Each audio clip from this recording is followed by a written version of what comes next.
Hello, my name is Dr. Jim Doty, and I'm the host of the Into the Magic Shop podcast, where we explore the mysteries of the brain and the secrets of the heart.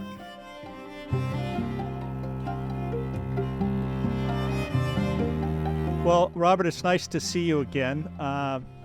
Actually, I although I know you've been affiliated with our department in neurosurgery, I still never understood that connection exactly. Me neither.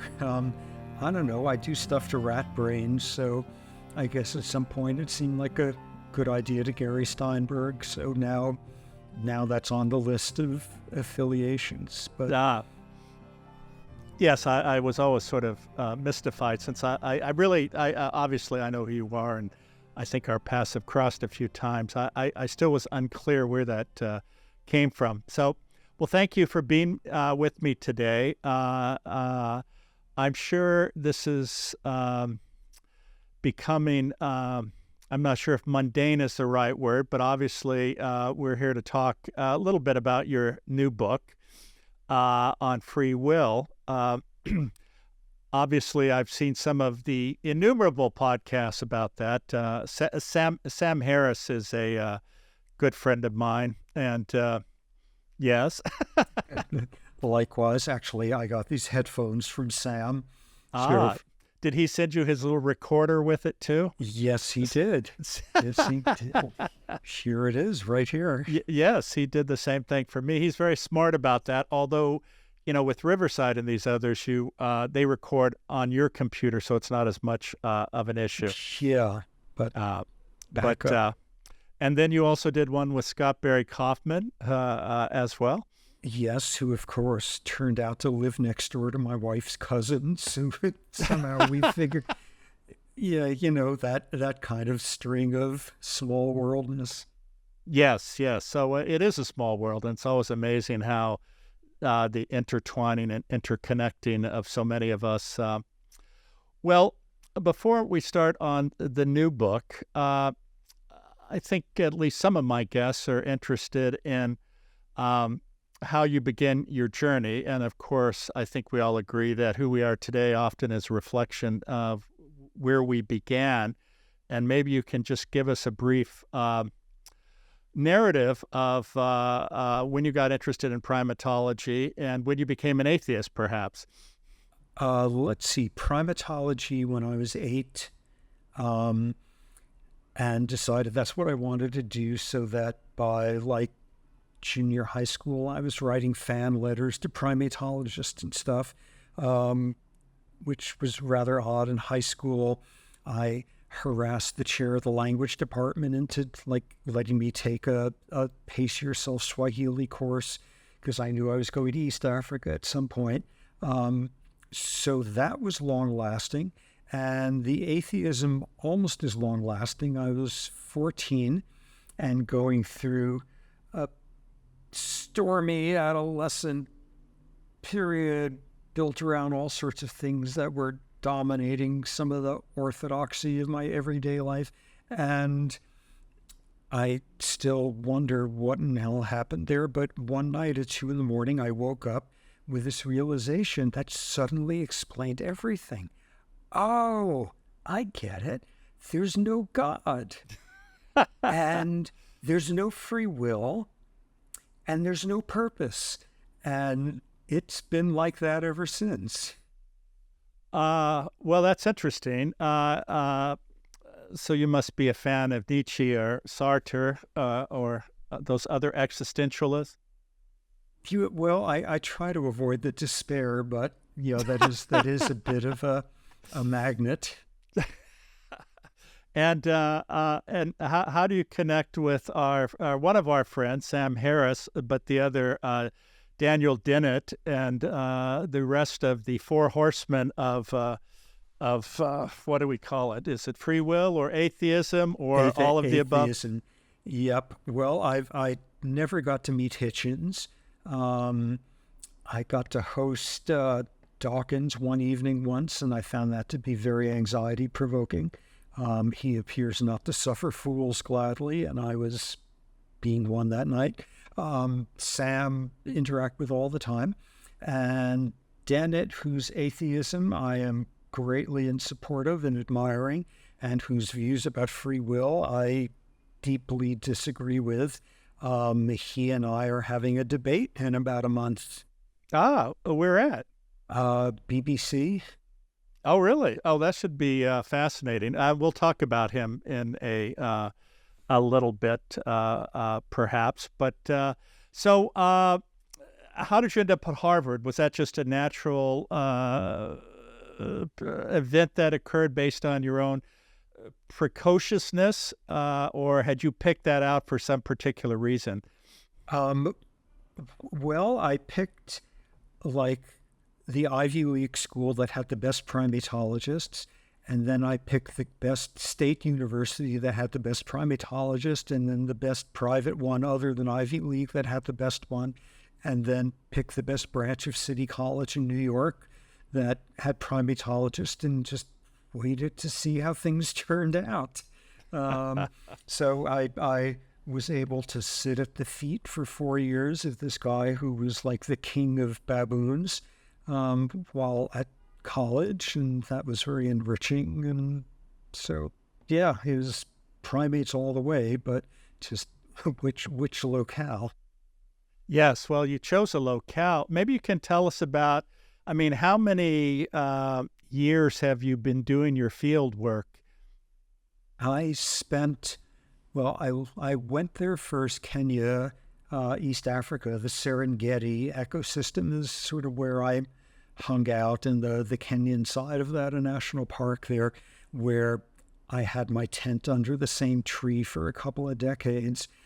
So I first went there for about a year and a half, the week after graduating college, and then lucked out and was able to go 31 more times for annual trips there before it eventually ran its course about a dozen years ago. So spectacularly lucky in that regard.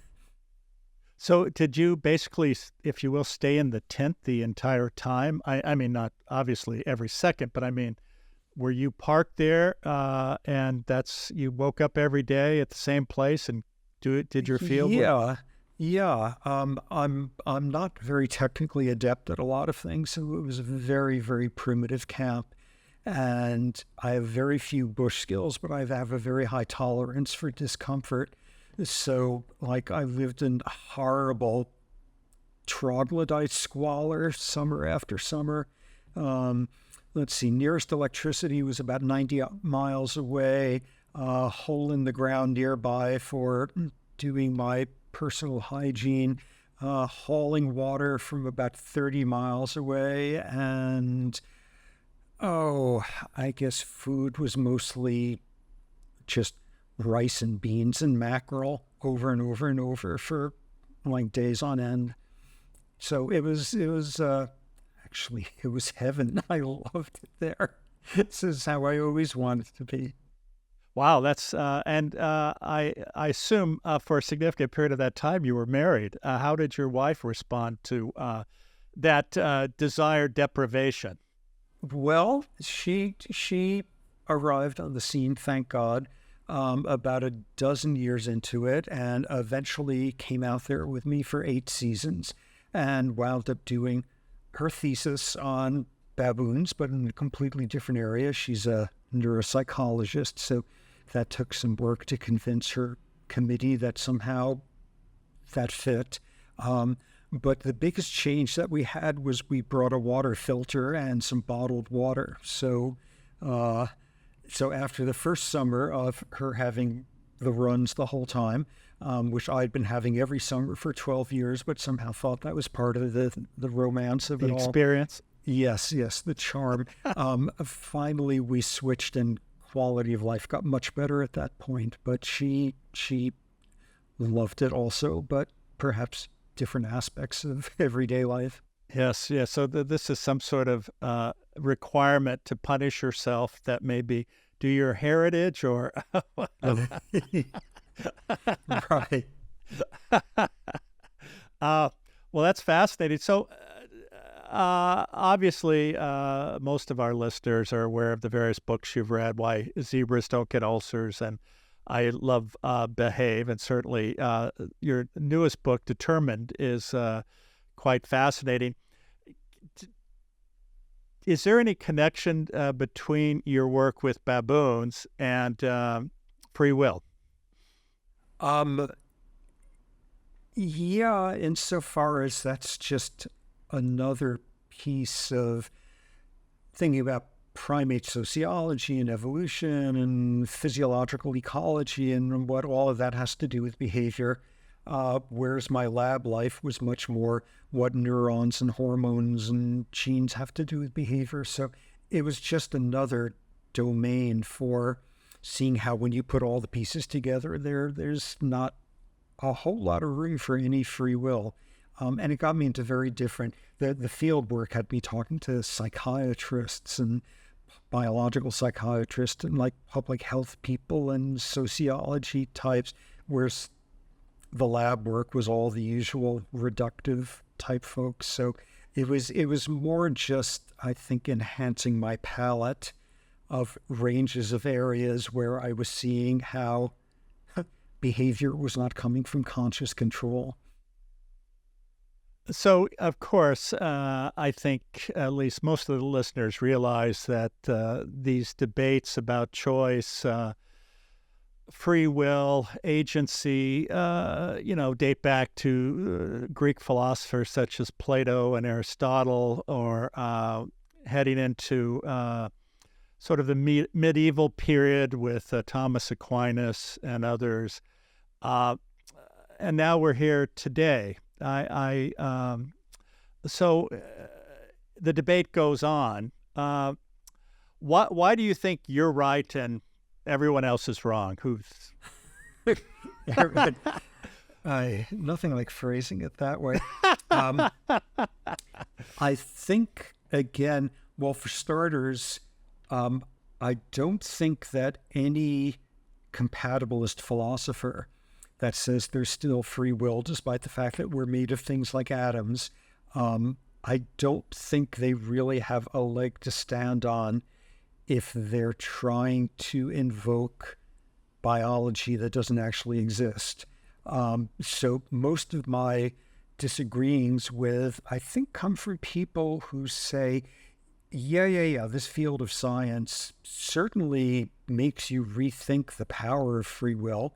And, oh yeah, that sort of finding, that really does make you rethink. And thus you have the neurobiologists who say, yeah, a lot of recent neurobiological findings really call agency into question. Of course, that on its own doesn't disprove free will. And then you got the geneticists who were saying, yeah, a lot of these genetic behavioral effects really suggest a lot less volitional control over it. But of course, genetics doesn't rule out free will. And then you look at another one, and simply because of my taste of like bouncing around a whole bunch of fields, you see not just that like any hole you would have in trying to rule out free will with prenatal environment or with endocrinology or with any one of those, that, fortunately that hole is plugged by this other discipline.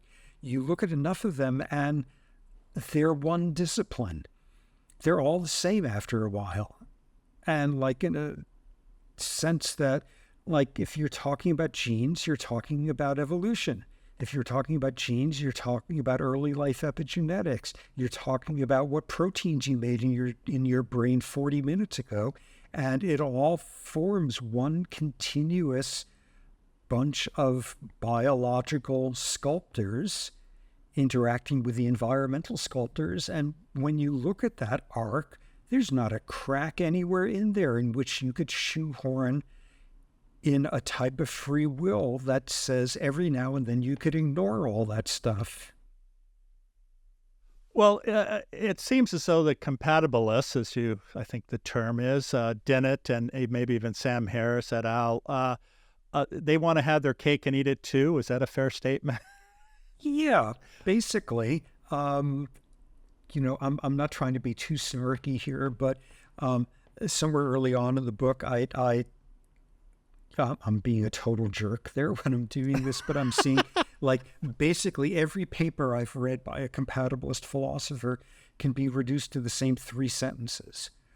wow, neuroscience has discovered all sorts of interesting, cool stuff recently. Sentence two, wow, some of that neuroscience stuff brings into question our very notions of agency and culpability and responsibility and free will. Sentence three, nah, not really. Like that's basically at some point there's a jump where something is invoked in order to still pull free will out of the hat in a way that allows you to ignore all this other stuff. Have you heard a single theory that at least makes you think a little bit about the possibilities? No. I mean, this is going to sound really like it took me a long, long time to think through why the people who say emergent complexity is a pathway to free will, what they were actually getting wrong with that. And it wasn't, it took quite a few years of me ruminating on that. But no, I think it's like self-evident. I don't understand how anybody can think that we do anything that is completely freed of everything that made us who we are. We're talking about compatibilists and Dan Dennett and Sam Harris et al. And actually, you had also mentioned that Dawkins was somewhat strident in his opinions. He's, well, I greatly admire everything he has done as a scientist and as a public advocate for science and as one of the faces of atheism, humanism. I'm not sure if I would want to be in a car with him on a very long road trip. However, I think I'll just leave it at that. I think there are some strong stylistic differences there. No, I can understand that. So let me ask you a question because my perception, and I may be completely wrong in this, is that my view was that if you went to this very reductionist perspective of atoms, et cetera, and you had a massive supercomputer, that you could predict everything that would occur based on that information. And that is the reason we don't have free will. But is that a completely wrong perception, or is that just additive to your own views from a neurobiological point of view? It's definitely additive because what you've brought in is sort of, reductionism gets you only so far. Reductionism is very good for figuring out how to fix the gears on a clock, like if clocks still have gears, but it's very bad at understanding like a complex emergent thing like a brain, which is where chaoticism sweeping in the 60s and 70s was so incredibly important, showing that non-linear, non-additive systems that are unpredictable in the same way as like the three-body problem in physics is intrinsically unpredictable are not anomalies. They're all the interesting stuff. And you take virtually any system that you think you've got complete predictability in because it's nice and linear, and you just stress the system sufficiently, and it's going to become chaotic. And that's all the interesting stuff. And what that does for sort of like your average lab scientist who's highly reductive in their thinking is hopefully being somewhat of a warning sign that like we can only understand so much by understanding every little itty bitty piece of like our systems and adding them up together again because they won't add up the same way. But what particularly sort of got my ire is people who have decided, chaoticism and its implicit unpredictability, that's where we get free will from. And there's a bunch of people who run with that, including some people who really like ought to know better in terms of where they're coming from. And the basic problem there is a mistake that they think that just because something is unpredictable, that doesn't mean it's undetermined. Well, that's my point, is exactly that, because it may seemingly be chaotic, at the end of the day, it probably isn't. Yeah, there's structure underneath, and the ability to predict something is not the yardstick for like whether something is knowable. There's lots of stuff that we're not quite up to knowing, and our using us being able to know as a criterion for for how to assess the nature of the universe is pretty thin ice in lots of ways. Well, this probably intersects with consciousness and on some level in terms of these debates, I think. Well, yes. Yes, unfortunately, that's all I'm willing to say at this time. So I think one of the challenges for many people is how do we deal with moral responsibility? Well, we just to, again, be sort of subtle here, we throw it out the window because it is completely intellectually bankrupt. It makes no sense to blame or praise or punish or reward anyone for anything they've done because none of us had control over it. None of us are responsible for the sort of people we became. So moral responsibility completely goes out the window, which, oh my God, that's so radical and the world is going to collapse. If we do that all the time. We've learned how to do that forever. We figured out, I don't know, 400 years ago or so, that like really ruinous thunderstorms that wipe out your crops are not due to old ladies with no teeth who are casting spells. Witchcraft isn't for real, and the appropriate response isn't to burn somebody at the... We figured out, oh, there's no moral responsibility in that domain. That's not how thunderstorms worked. And then we learned it about this and that and that and that. And each time the world becomes a more humane place. Well, that reminds me of Pat Robertson believing that hurricanes were the result of too many gay people, I think. Of course, until he had a hurricane happen where he was at, and then it wasn't real anymore. But then God in mysterious ways. Yes. We shall never know. So, but how does that then affect us in, if you want to call it realpolitik, in terms of dealing with these issues, recognizing no one is responsible, but how do you prevent potentially further carnage by these types of people? Well, again, that seems completely like what you're going to have, like nobody is ever made to like be held accountable for what they've done, and there's no retribution, and everything will fall apart, and everything will not fall apart, because again and again, we're able to construct worlds where rather than having punishment and blame and a sense that punishment is a good in and of itself as a moral virtue, we could subtract all that stuff out and construct alternative models. For example, like you have a car whose brakes don't work. You don't know how to fix them, and it's dangerous. This car is a danger to society. If it's out in the street, it will injure innocent people, and there's an intervention. You put it in the garage, and you don't drive it.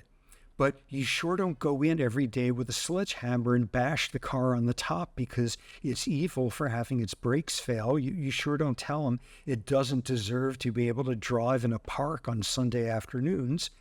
It's just something that needs to be contained and quarantined. And the absolute minimum for that, and not one smidgen more, and without any moralizing. And we do that all the time in ways where people now would say, oh my God, if you take away blame and punishment and all of that, what kind of world are we? We do it all the time. We have another circumstance where there's a type of person who's dangerous, who's dangerous to the people around them, who will harm innocent people. And what do? If that's your 5-year-old kid and they're sneezing a lot, you don't send them to kindergarten tomorrow because they're going to get everybody else sick. And there's a rule. If your kid's coming down with a cold, please keep them home. You don't tell your kid they've got a lousy soul when they're home the next day. You don't tell them they can't play with their toys. We've managed to subtract out a notion of moral responsibility and instead substitute a system where, sometimes completely out of control, like a kid can wind up being the sort of kid who sneezes on other kids and gets them sick. So we need to protect the world from that. And we can do it. And that's a hell of a lot more humane than telling the kid they've been consorting with Satan. And that's why they're sneezing or like burning old ladies at the stake because they obviously caused the snowstorm. Well, so that brings up a couple interesting points. So obviously, in the United States, certainly, we have a prison system that is not related to reform, but promotes recidivism. In some ways, does this intersect with that perspective of how we punish people? In a sense, it goes by the wayside because contingent on like most of our views of rehabilitation is the person has to be cured of their badness. The backbone, the assumption of most sort of reconciliation and restorative justice programs is the person has to admit to their badness and understand the impact that it had and the pain that it caused. And if there's no badness, if there's just, this is how this person turned out, none of those make sense. You make sure you latch the gates so the cows don't run out, and you make sure the car isn't let out of the garage, and you make sure your sneezing kid stays home, and you make sure dangerous people can't endanger other people. And conversely, at the same time that like criminal justice makes no sense, meritocracy makes no sense either. And the notion that some people have earned being treated better than other people because it turns out they're good at something or other that they had no control over. And you can see people have their conniptions at that point, just like there's the panic of, oh my God, you're going to have like murderers running around because there's no responsibility. No one will do anything about them. The flip side, in terms of the same worry with meritocracy, is, oh my God, you're going to have a brain tumor and they're going to pick some random person off the street to do surgery on you tomorrow because we've gotten rid of the meritocracy. No, obviously not. We protect people from dangerous murderers by constraining them so that and we protect people from incompetent neurosurgeons by having that be a training process, but we sure don't teach the neurosurgeon in the process that they have a better soul or that they intrinsically deserve to be at the front of the line of life's considerations because they lucked out and had a good capacity to memorize factoids and had good dexterity. What the hell? You mean I did all of this? Yeah, I was waiting for you to blow up at that. Yeah, those entitled neurosurgeons who just have a lot of motor neurons attached to their thumbs and... No, well, but this is like the statement that, and this is the argument you hear, some people have said George Bush won the sperm lottery, right? Yeah. So many of these other situations, or I think one that has bothered some people, especially unattractive girls, is the women who have the right genetic combination that makes them very attractive and appealing, and on many levels they get a free ride. And as do men with symmetrical faces. All these great mock jury studies showing more attractive faces are less likely to get convicted of both sexes. Well, and also, I guess, race, as you were just... Oh, yeah. Big time there. And Like, how screwed is that? You've got like asymmetric zygomatic arches, and as a result, you're less likely to get hired. You're more likely to spend your life unloved. You're more likely to be convicted of a crime. Like, what kind of world is this that sees that as like being just? So, in the face of all of this and this knowledge, what gives people comfort in being a human being? Or do we fall back on the existentialist view and just say it's all a waste anyway? Well, the latter is sure hard to resist.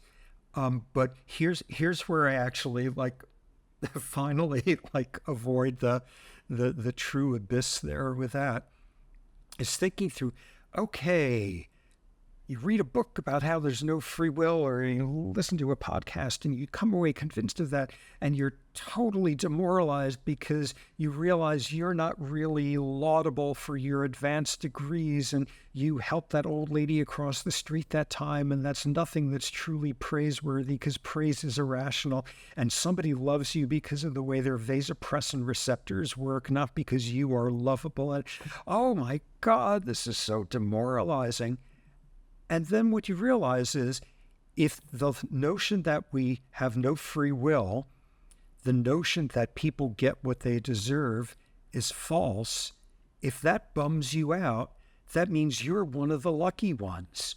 You're one of the ones with the advanced degrees. You're one of the ones who has found love. You're one of the ones, all of those things. And for most people on this planet, the notion that we think it is okay to treat some people better than others for reasons they had nothing to do with, and other people worse than others for reasons they had nothing to do with. For most people, being freed of that mindset is a wonderfully liberating thing. If you're bummed out because an absence of free will makes your like CV seem less impressive, you are not an average human. Most humans, this is freeing. Well, and I think in some ways it's an interesting point because if you carry that, I'm not sure if it's abstract thinking further, but fundamentally, then it's a zero-sum game in that there is no difference between any of us at the end of the day, or what we assess is important or different is completely irrelevant. It has nothing to do with us or our own hard work. And so, in some ways, it seems like an extraordinary equalizer of every human. Yeah. And if you take that to its logical extreme, the truth is that there is no person on earth whose pain and fear and loneliness and deprivation or anything of that sort is less meaningful than your own. You are entitled to nothing more than any other human. There's no human who is entitled to less than what you get. And that's the only logical conclusion. And I can function that way like once in a millennium because it's really hard. And like, even if like intellectually you go through all this and realize we're biological machines, it's a big ask to try to function that way. And like, I think this way intellectually all the time, and I sure can't actually live up to my intellectual principles. I get pissed off at people. I feel pleased if somebody says, ooh, nice job. And at least for a millisecond, I think I am a better human because of that or some such crap. And yeah, no one says this is easy, but we can get there. We've gotten to the point where we don't feel like burning old women at the stake when the weather is bad. We've gotten to the point where we don't yell at our kids because they've gotten a nose cold and now they can get other... Some of these things that were not intuitively obvious back when, if you and I were sitting around in the Middle Ages, we could be just as compassionate and reflective and all of that as we are now. But it still would have made sense to us that some people sleep with Satan, and that's where thunderstorms come from, and you need to burn them at a stake. It would have seemed intuitively obvious until it stopped being intuitively obvious. And stuff that seems intuitively obvious now, like being able to work hard is a virtue rather than, oh, you lucked out and you got a good prefrontal cortex. Like that seems intuitively obvious now that effort should count for more. And it's going to seem absurd somewhere in the future when people figure out, no, it's all the stuff you had no control over that will predict how good you are at impulse control and emotion regulation. So stuff that's obvious now, people shouldn't be able to like beat their horses to death, and people shouldn't be slaves, and 4-year-olds working in factories is not a good idea. Were good ideas at one point, and you and I would not have questioned them. And it's just self-evident now that that's not okay. And all sorts of stuff that just seems, well, obviously a murderer, like they deserve some punishment. They shouldn't just be kept from hurting people and not an inch more than that. That's going to seem as irrational to us at some point as burning supposed witches at the stake. This is just the time and place we're in now. Well, two responses. One is that we see divisiveness among political parties, and certainly, maybe both, but certainly one at least, lives in an illusionary world of make-believe. And why do you think there's such a propensity, Pete, for people to create these narratives that promote hate or divisiveness when on some level you think they know better, and in fact many of the politicians do know better, and they're just putting on theater? What are your thoughts on that in terms of our humanity, if you will, or is this just part of the same dance that we've been talking about? I think two levels of questions. One is, this big picture view that people do not become damaging humans unless they are damaged. People do not become hateful unless they've been taught to, be afraid of the future and novelty and strangeness and novel people, and they've been hurt and they've been taught that they're unloved and blah, blah, all of that. So, like, none of this comes from nowhere. And in a world that's more just, like, our amygdalas are not going to be quite as active, and that will be a good thing. But framed a different way, like, why are we facing these problems? Because whether you are a lab rat or a mountain vole or a rhesus macaque or a chimp or a human, if you are stressed, one of the best ways of reducing your stress hormone release is to beat up on an innocent bystander. That's one of the like central findings in like behavioral endocrinology. Displacing aggression is a stress reducer. It feels good. We release dopamine from our reward centers, our mesolimbic dopamine pathways, when we get to punish someone righteously. It feels great. And it shows we've got an uphill battle. Well, I think that's probably the point, is it's a very uphill battle, maybe based on our own. Although certainly I don't look at evolution in any way as steps to perfection, but it certainly shows that we have a very long way to go here. But in some ways, in reverse, if you had the nominal notion that there is this oneness about everyone, and this may be getting into the metaphysical world, of this, that everyone is connected, that, as you said, no one should be acknowledged for things of which they had absolutely no control, which brings us essentially down to this idea of nothingness other than our presence. Does that have any impact on sort of how one sees the world, or is that just irrelevant metaphysical babble, gabble, whatever we want to call it? It has enormous implications when you force yourself to think through this. This philosopher John Searles at Berkeley has this really funny shtick about how he's a determinist, and he'll say, that doesn't mean that, like, I go into a restaurant and the waiter comes up and wants to know what I want to order. And I say, well, I'm a determinist, so I'm just going to sit back and see what my brain orders. Um, you know, we can't step back very readily, but we have to try to force ourselves to in circumstances where it matters, like when we think we understand what counts as just treatment of people, or when we think we understand why someone has done something, and things of that sort. But yeah, it's not easy at all because, just like unicellular organisms, we're biological machines, but we're really, really weird ones because now and then we can see the gears. Now and then we could know that we're biological machines, and that could be scary as hell or demoralizing as hell or liberating as hell in some circumstances. And it's this completely weird thing that we're a species that knows that we're machines, and we know that when we feel something, it's not real, but nonetheless, feelings feel as if they feel real.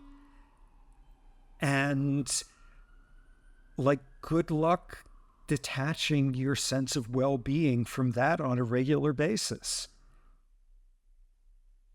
Exactly. But then, of course, if you accept that notion of a lack of free will, I mean, for many people, I imagine if they really embrace that, that would create for many people an existential crisis uh, in regard to their own existence or purpose.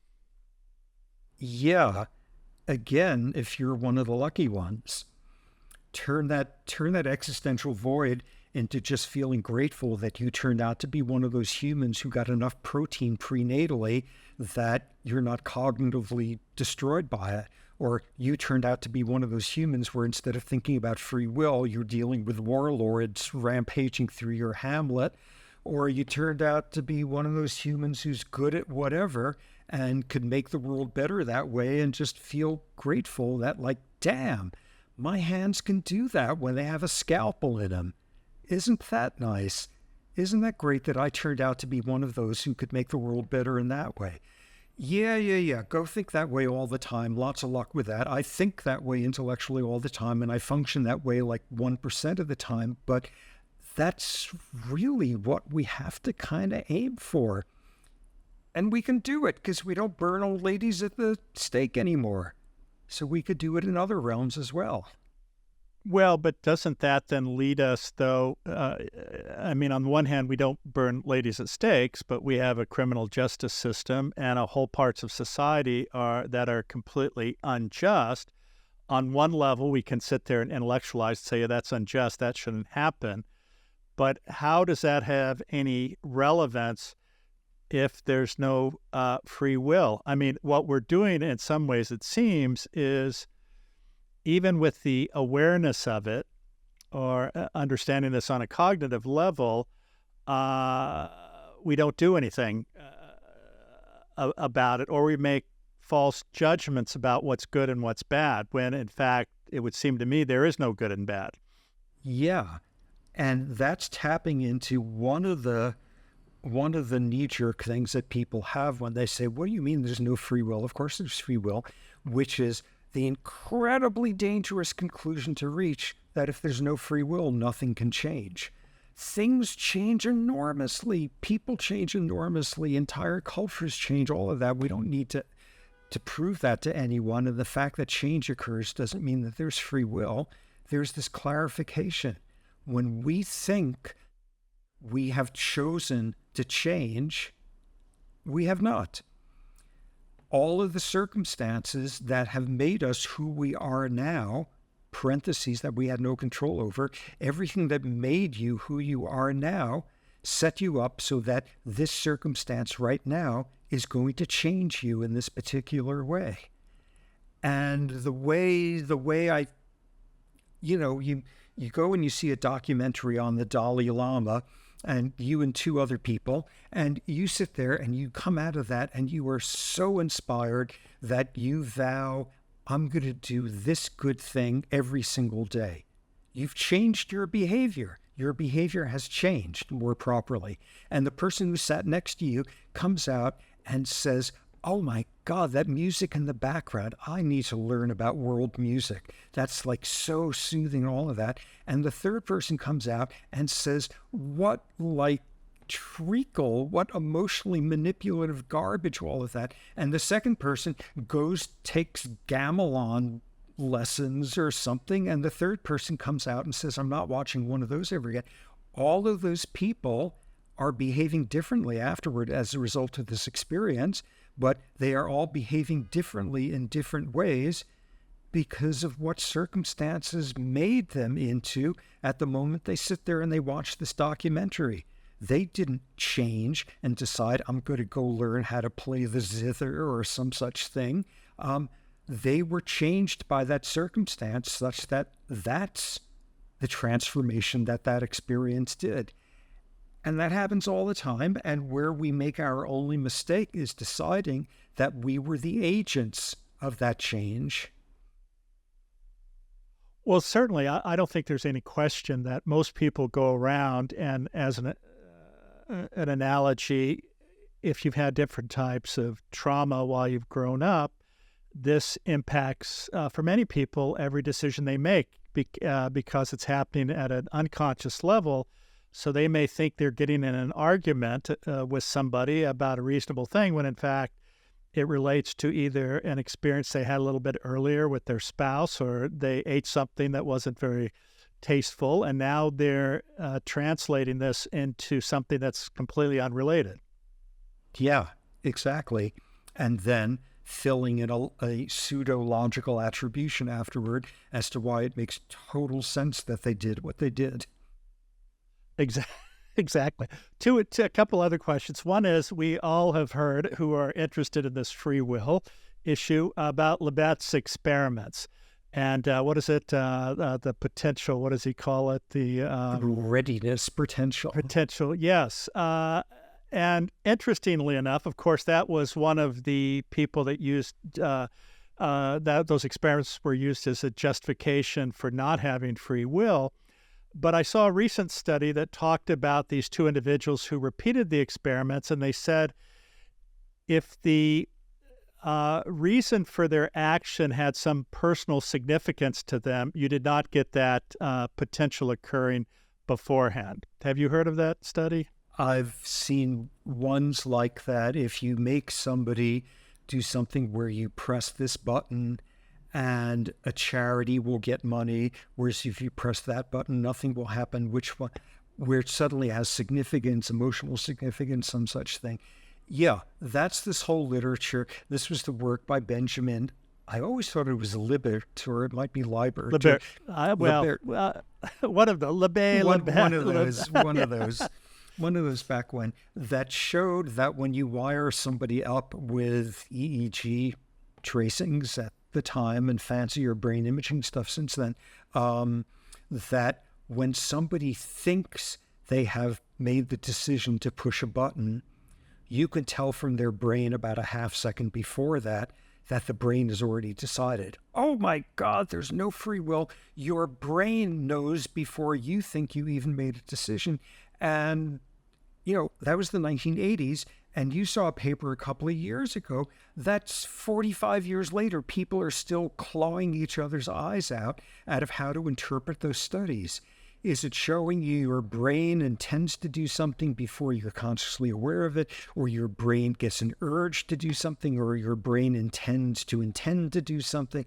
And people are still in our world, you publish something, and if people are still bothering to point out that you were completely wrong a decade later, that's like immortality, to have that kind of influence, that people are going on saying he's still wrong. Totally interesting, totally fascinating. When does volition become an act versus a conscious awareness in our brain? But it's got nothing to do with the free will debate, because it's ignoring 99% of what's going on, which is, okay, that's great that we're fighting over whether that person's intent came before or after you could pick up this waveform from the EEG. where did that intent come from in the first place?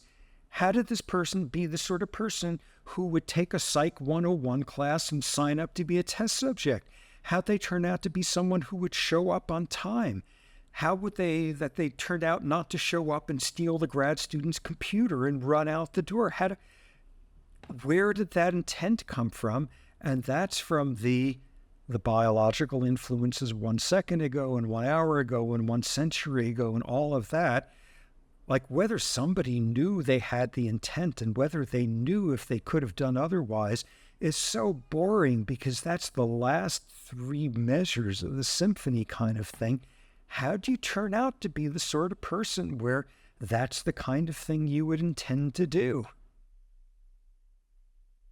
So, referring back to comments you made about the nature of us perhaps even being in this conversation today relates to our privilege or our genes or whatever the celestial bodies decided to give us.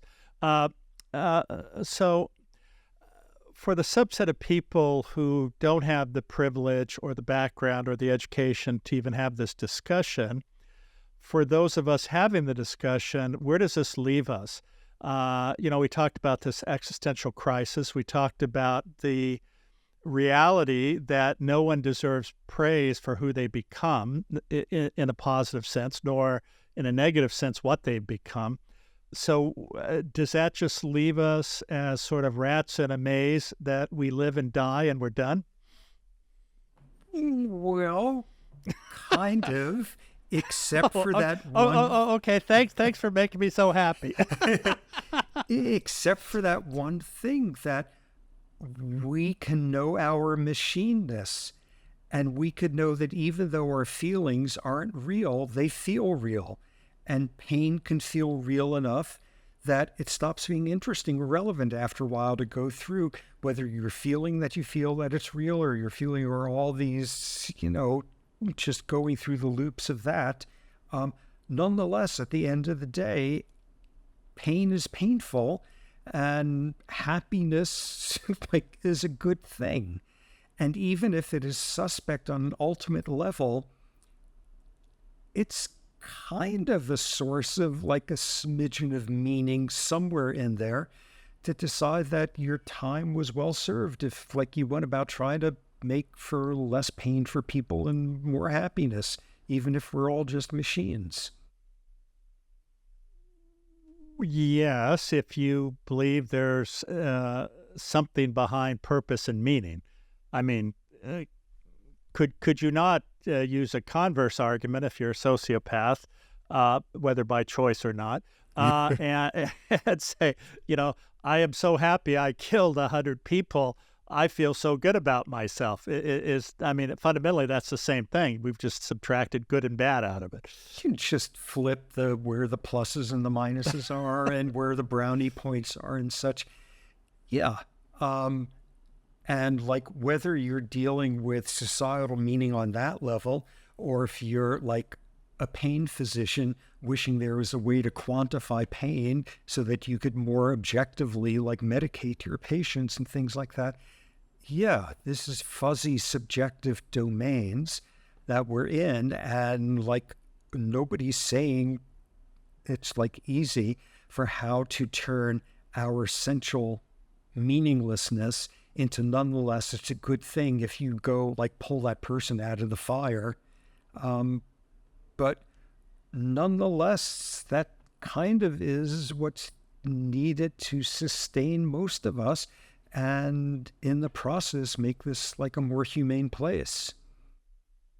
So on the one hand, we have no free will, but on the other hand, at the end of the day, there's a advantage, or at least a plus, on the spectrum of how we should behave in a society, fundamentally, which is try to benefit others or do good, while obviously that affects us in a positive way from a physiologic or mental perspective. Is that a summation that's correct? Yeah. That seems pretty good. Okay, I'm going to switch topics here. my last question is, where do you think AI is going to put us or have an impact on us in 2 minutes or less? And the answer is, I don't know. I don't understand anything about it. My wife had to teach me how to use a mouse on an Apple computer back when, and I've gotten very, very little mileage of sophistication since then. I don't know. I don't understand it. My son is a CS machine learning Stanford grad, and when you catch him in a good mood, he will say, because of brain machine interfaces and stuff, the first immortal person is already alive.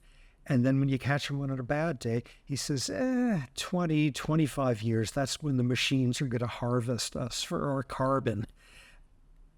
So, who knows? But yeah, I am no one to expect any insight from. Well, this reminds me of the bet that Chalmers and Christoph Koch made. Now we're 25 years later, and they still have no clue about consciousness. Yep. And I would not bet on understanding it 25 years from now either. Indeed. So, in summary, we're all here. We have no free will, but it's worthwhile to try to improve the world in general. Yeah, I could get on board with that, sure. Well, listen, Robert, it's been a pleasure, and it's nice to Likewise. connect. And we'll see how this compares with those other podcasts. Well, yeah, yours is better. Okay, I feel good about myself now. You built me up, even though it's completely meaningless. Right, exactly. Keeps me going most of the time. Exactly. Okay, well, listen, thanks again.